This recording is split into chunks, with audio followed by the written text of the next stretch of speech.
ঘরে কখনো এইভাবে সর্ষে কাতলা করে খেয়ে দেখো, একদম নতুন স্বাদে নতুনভাবে।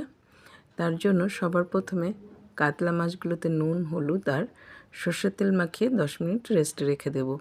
আর সেই সময় একটা মশলা করে নেব। শুকনো লঙ্কা, কালো সর্ষে, হলুদ সর্ষে, পোস্ত, নারকেল আর নুন খুব ভালো করে পেস্ট করে এটাকে ছেঁকে নিতে হবে।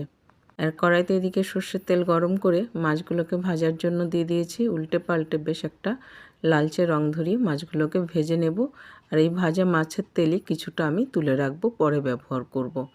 কালো জিরে ফোড়ন দিয়েছি আর কাঁচা লঙ্কা। ফোড়ন থেকে সুন্দর গন্ধ বেরোলে হলুদ পাউডার আর জিরে পাউডার জলে গুলে রেখেছিলাম, সেটাকেও মশলার সঙ্গে খুব ভালো করে কষিয়ে নেব।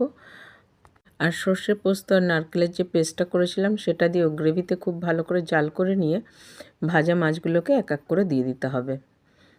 গ্রেভির সঙ্গে মাছের খুব ভালোভাবে জাল হয়ে গেলে তখন এখানে একটা টমেটো কেটে দিয়ে দেব। টমেটোর বীজ অবশ্যই ফেলে দেবো, যেটা পেটের জন্য কিন্তু একদমই ভালো নয়। ঢাকা দিয়ে 2-3 মিনিট জাল করে নিয়েছি। ঢাকনা তুলে এর মধ্যে কাঁচা লঙ্কা আর ফ্রেশ ধনেপাতা দিয়েও সামান্য সময় জাল করে নিতে হবে। তারপরে গ্যাস বন্ধ করে ভাজা মাছের তেলটা উপর দিয়ে ছড়িয়ে দিলেই কিন্তু নতুন স্বাদের কাতলা সর্ষে কিন্তু একদম ডান সার্ভ করার জন্য। জাস্ট কালারটা দেখো।